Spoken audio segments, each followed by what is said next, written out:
हमारे प्रधानमंत्री जी योगी आदित्यनाथ जी कहते हैं कि देश के लिए तपस्या कर रहे हैं।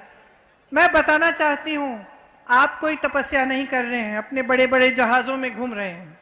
तपस्या इस देश का श्रमिक कर रहा है, इस देश का नौजवान कर रहा है। एक बुंदेली कहावत है, लबरा बड़ा कि बोदा बड़ा।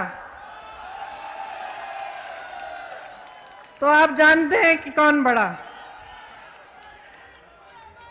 योगी जी, मोदी जी, भाजपा के सब नेता यहां आकर मंच पर खड़े होकर आपके सामने झूठा प्रचार करते हैं, बड़े बड़े वचन देके जाते हैं। आपने अब खुद परख लिया है कि उन वचनों को किस तरह से वो निभाते हैं। 2 हफ्ते पहले मैं आप ही के बुंदेलखंड में ललितपुर गई थी। मैंने सुना कि 2 किसानों ने आत्महत्या की है और 2 किसानों की मृत्यु खाद की लाइन में खड़े खड़े हो गई। तो मैंने सोचा कि मुझे जाना चाहिए, मिलना चाहिए। और जो मैंने देखा, जो मैंने सुना, उससे मुझे खास तौर पे बुंदेलखंड के लोगों के लिए बहुत दुख हुआ। जब मैं वहां पहुंची तो एक छोटे से घर में उन किसानों के परिवार के सदस्य बैठे थे। मैंने उनकी विधवाओं से बात की, उनकी बेटियों से बात की, उनके भाइयों से बात की। पता चला कि सिंचाई का पानी नहीं मिल रहा था। अचानक 2-3 दिनों के लिए अच्छी तरह से बारिश हुई। जब बारिश हुई तो बहुत खुश हो गए थे। उन्होंने सोचा कि अगर अच्छी खाद डाल दूं तो फसल अच्छी तरह से उग जाएगी। तो खाद वितरण केंद्र में गए, 2-3 दिन लाइन में खड़े रहे, घर नहीं आए, कुछ खाने को नहीं मिल रहा था, जो भी आसपास मिल रहा था वो मिल गया, पीने को पानी नहीं मिला। लाइन में खड़े खड़े उनकी मृत्यु हो गई। जो 2 किसानों ने आत्महत्या की वे भी लाइन में खड़े खड़े मायूस हो गए। खाद खत्म हो गई, उनकी बारी नहीं आई। 2.5 लाख 3 लाख का कर्ज था। घर आए, कुछ कहा नहीं किसी से, चुपचाप से चले गए दूसरे कमरे में, आत्महत्या कर ली। तमाम किसान इस पूरे बुंदेलखंड में कर्ज में डूब रहे हैं। खाद का वितरण सही ढंग से नहीं होता, बल्कि उसके बाद जब हम खाद के केंद्र में, वितरण केंद्र में गए तो वो सरकारी केंद्र बंद पड़ा था। 2 प्राइवेट केंद्र खुले थे, उसमें लाइनें लंबी लंबी लगी थी। खाद नहीं मिल रही है, मटर, चना, गेहूं का दाम नहीं मिलता, सिंचाई के लिए पानी नहीं है। भूपेश बघेल जी ने कहा कि आवारा पशु की जो समस्या है वो सिर्फ उत्तर प्रदेश में नहीं है, सिर्फ बुंदेलखंड में नहीं है, छत्तीसगढ़ में भी थी। लेकिन जब सरकार की नीयत ठीक थी, इनकी सरकार ने एक ऐसी व्यवस्था बनाई, ऐसी योजना बनाई कि अब वहां पे ये समस्या नहीं है। वो कह रहे हैं कि गोबर को भी खरीदते हैं, किस लिए?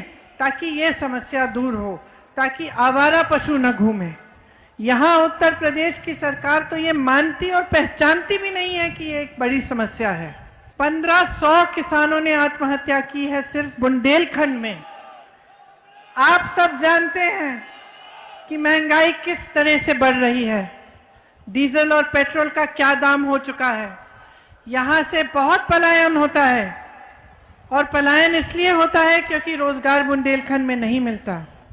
आपने देखा कोरोना के समय जिनका जहां बड़े बड़े शहरों में बुंदेलखंड के भाई बहन थे, उनको किस तरह से घर आना पड़ा। पूरा परिवार पैदल चल रहा है, नंगे पांव चल रहा है, खाने को नहीं है, कोई मदद नहीं है सरकार से। जब कांग्रेस पार्टी ने कहा कि हम बसें देंगे, तो सरकार ने बसें ली नहीं हमसे। और अब जब इनकी बड़ी बड़ी मीटिंग होती है तो बसों की लाइन लग जाती है कि बस भरो, लाइए मीटिंग में लिए कि दिखे कि कितनी भीड़ आई है हमारी मीटिंग में। आपको मालूम है कि नहीं कि आज देश में किसान की आय 27 रुपए है प्रतिदिन, केवल 27 रुपए। जब मैं ललितपुर गई, उसी के 2-3 दिन बाद प्रधानमंत्री जी ने झांसी में एक बड़ी रैली की, शायद यहां महोबा भी आए, अपने जहाज में आए झांसी। आपको मालूम है कि वो जहाज कितने रुपए का है? 8,000 करोड़ का वो जहाज, वो एक जहाज प्रधानमंत्री जी का है। उस जहाज में वो यहां आते हैं भाषण देने के लिए, लेकिन आपकी आय नहीं बढ़ा पाते। उस जहाज में आते हैं लेकिन किसानों का कर्ज माफ नहीं कर सकते। आपको मालूम है कि प्रधानमंत्री जी के बड़े बड़े उद्योगपति मित्रों की आय कितनी है? प्रतिदिन 10,000 करोड़ रुपए कमाते हैं और आप 27 रुपए में कमा रहे हैं, और आपके लिए ये सरकार कुछ नहीं कर रही है। आपने देखा कि कांग्रेस की सरकार जब थी तब बुंदेलखंड में एक विकास का पैकेज आया था, उसके जरिए बहुत कार्य किए गए थे। हम ये सब परिस्थितियों को देखकर हमने ये तय किया है कि अगर हमारी सरकार आएगी तो किसानों का पूरा कर्जा माफ किया जाएगा। आपने छत्तीसगढ़ के मुख्यमंत्री जी से सुना कि उन्होंने कितने कर्ज माफ किए हैं छत्तीसगढ़ में। इससे पहले देश भर में 72,000 करोड़ रुपए का कर्जा कांग्रेस पार्टी ने माफ कराया। आपको गेहूं और धान का जो दाम है वो 2,500 रुपए आपको मिलेगा अगर हमारी सरकार आएगी। हमने ये भी तय किया है कि सबकी बिजली का बिल हाफ किया जाएगा। कोरोना काल में कई ऐसे लोग थे, खास तौर से जो छोटे दुकानदार और छोटे कारोबार चलाते हैं, जिनको बिल भरनी पड़ी लेकिन कारोबार बंद हो चुका था क्योंकि लॉकडाउन की वजह से, कोरोना की वजह से बहुत नुकसान हुआ। जिन ने वो कोरोना के समय वो बिल भरा, उनका बकाया माफ किया जाएगा, साफ किया जाएगा।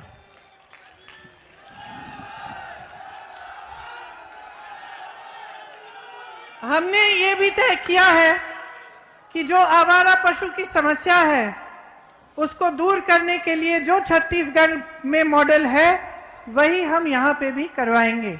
जिन परिवारों को सबसे ज्यादा आर्थिक मार कोरोना के समय मिली, जिनको जो सबसे ज्यादा गरीब हैं, जिनके छोटे छोटे कारोबार बंद हुए, उनके लिए अगर कांग्रेस की सरकार आएगी तो 25,000 रुपए दिए जाएंगे ताकि वो फिर से अपने पैरों पर खड़ा हो सके। हमने तय किया है कि 20 लाख सरकारी रोजगार दिलवाएंगे, और अगर कोई भी बीमारी हो, कैसी भी बीमारी हो, तो 10 लाख रुपए तक सरकार इलाज कराएगी। आपने तो देखा है कि झूठे विज्ञापन भी देते हैं। अब कल ही आपने देखा होगा, मोदी जी गए, उद्घाटन किया उन्होंने, जेवर में एक बहुत बड़ा एयरपोर्ट बनेगा, हवाई अड्डा बनेगा। तो सब अपनी सोशल मीडिया पे जितने भी इनके नेता हैं सब फोटो लगाने लग गए। सबने देखा कि बहुत बढ़िया है जेवर का एयरपोर्ट, पता चला चीन की फोटो है। और नोएडा में शिलान्यास करने गए थे, चाइना के एयरपोर्ट की फोटो लगाते हैं, अमेरिका की फैक्ट्रियों की फोटो लगाते हैं अपने विज्ञापनों में, आंध्र प्रदेश के बांध की फोटो लगाते हैं। तो इनको तो कोई परवाह ही नहीं है कि सच्चाई बोलनी चाहिए जब जनता के सामने आते हैं। उनको ये एहसास नहीं हो रहा है, वो समझ नहीं पा रहे हैं कि आपके प्रति कोई जवाबदेही है उनकी।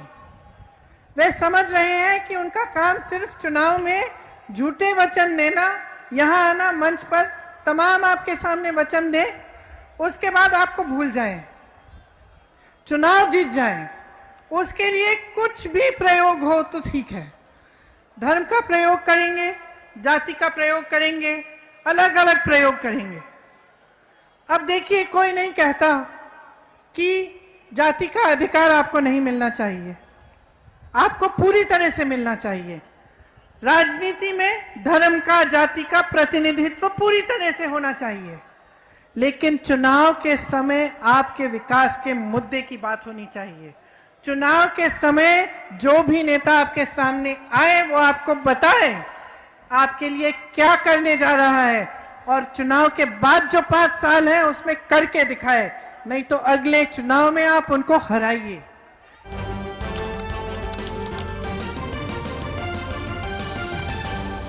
आपकी आवाज